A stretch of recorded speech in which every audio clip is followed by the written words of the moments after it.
सादिकाबाद से खबर शामिल करते हैं। सिटी रिपोर्टर मोहम्मद शब्बीर फिरोज की। पाकिस्तान पीपल्स पार्टी गला मंडी सेक्रेटरीट सादिकाबाद में अहम इजलास। साउथ पंजाब के वाइस प्रेसिडेंट राना तारिक महमूद खान ने 9 मुंतखब अहदेदारों को नोटिफिकेशन जारी किए।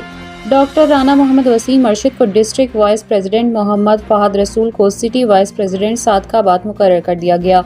तकरीब में जिला information secretary Murshid Nasir Saeed, city general secretary Khawar Bajwa, city नायब सदर बख्तियार अहमद लाशारी, काशिफ चहोर और city joint secretary Mohammad Arif Saeed भी शरीक हुए।